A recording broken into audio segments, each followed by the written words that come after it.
In the upper echelon neighborhood, where all the rich people lived and thrived, Mandy rushed through the gated community to catch a bus before nightfall. Everything felt surreal to Mandy. Working for 4 millionaires as a nanny to their children was a dream come true. The children she catered for loved and adored her so much that she became the talk of the town among the richest people. One Monday morning, Mandy received a strange call. "Hello?" Mandy said into her phone. "Good morning. Am I speaking to Mandy?" "Mandy speaking," she replied. "Mrs. Nelson recommended your expert service to me. My husband and I will be leaving for a business dinner Friday night at 7 p.m. Will you be available to cater for our daughter till the next morning?" Relief washed over Mandy, as this was another dollar to an opportunity and to save up for her university tuition. "Yes, madam, I'll be available," Mandy said, and hung up the phone, excited. She did not know the danger that awaited her. Friday morning came and Mandy prepared for the new family she was going to meet, packing chocolates, biscuits, and other snacks into her baggage. All the family she had worked for before loved her services. Therefore, she was 100% certain this family would too. The bus drive to Lancaster Estate was long as Mandy walked through the gates to the address the new client gave her. The house of her new client was bigger than most of her employers. This house was much bigger and much more posh than the one she had worked in previously. With one look at the house, she walked to the door and rang the bell. A beautiful and elegant lady opened the door. "Mandy?" she said with a smile. "Yes," Mandy nodded. "Please come in. I'm Stephanie, that's my husband Richard, and my daughter Penny." Mandy hugged the little girl with a smile and shook Mr. Richard's hand. "We are already late. I left a couple of instructions on the table. Do not forget to do exactly as the paper states." Mandy had goosebumps as Stephanie stared deep into her eyes, and with that, she and her husband left the mansion. Mandy walked around the house and had fun with Penny, eating snacks and watching kids show. "What is your bedtime, Penny?" Mandy smiled at the little girl while asking. She was a well-behaved child, and her few hours with her, she had come to like her. "Mommy said she would leave an instruction for you, so I don't hurt you." Mandy furrowed her brows. She had forgotten totally about the instructions Stephanie had spoken about earlier. And how can a little girl hurt her? "How can a little angel like you hurt me?" Penny smiled at Mandy, but this time the smile was eerie and sent shivers down her spine. This time, her smile wasn't an innocent one. She quickly looked for the paper and began to read. "Hi, Mandy.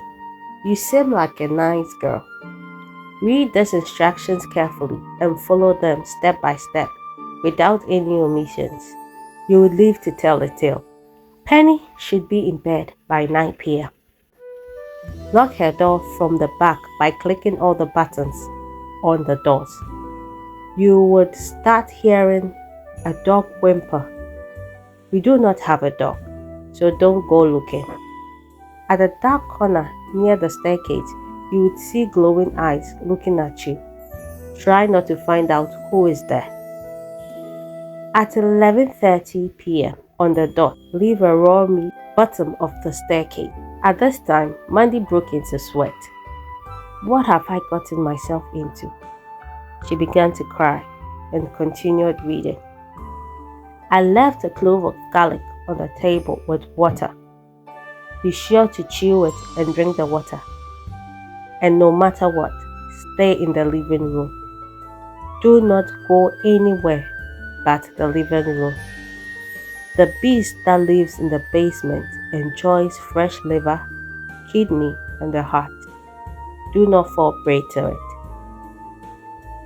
If you follow everything written on this piece of paper, you would live to tell your story.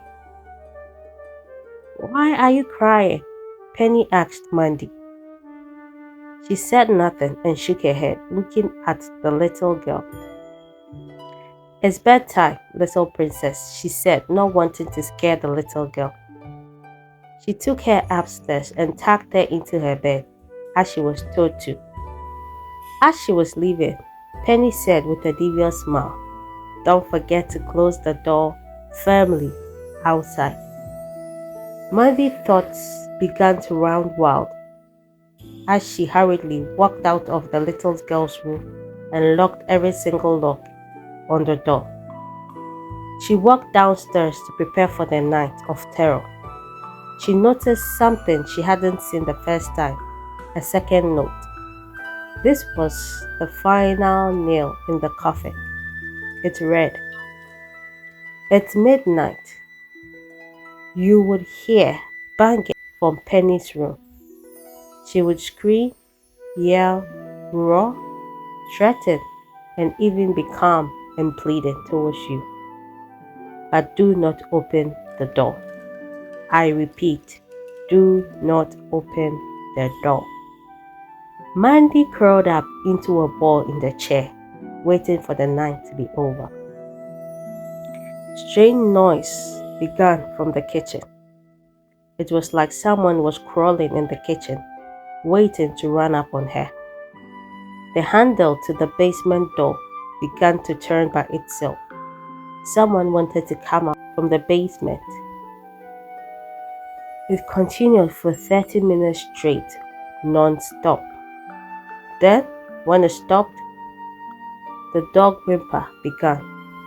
Mandy chewed the garlic and drank the water that was given to her and went back into the chair, curling herself up.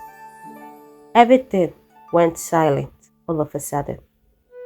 The sound of a pin falling could be heard. Everything quieted down. Then Mandy heard it, the growling coming from Penny's room. Mandy cried, regretting taking up this job. Her growling turned into roar. Then, from roaring, she began to cry and pleaded for Mandy to open the door. Her plead then turned to threat, then to scream. Mandy prayed to God to bring her out of this house that she had nothing to do with. She didn't know what to do. Silently, she heard the door fell. Her heart dropped. She sat up abruptly. There, at the top of the staircase, stood Penny, with sharp razor teeth and a smile that said it all. She began to descend the stairs. She took the raw meat Mandy left at the bottom of the stairs and devoured it like a cannibal. "What did I do to you, Penny?" Mandy said to the little girl. "I am going to take your heart, liver, and kidney, like my mom told you. But before that, let me tell you the truth. Everyone in this neighborhood works for my parents. They are basically our employees. They employ you guys as the nanny, get you to trust them enough. They then bring you to me as food. Since you trust them, you do not question their recommendation. Then you end up here as a meal to me. You are not the first or the last." Penny pounded on her and took a pound of flesh, kidney, liver, and heart. And from far, far away, you could hear the screams of Mandy pleading for her life. Never, ever trust anyone.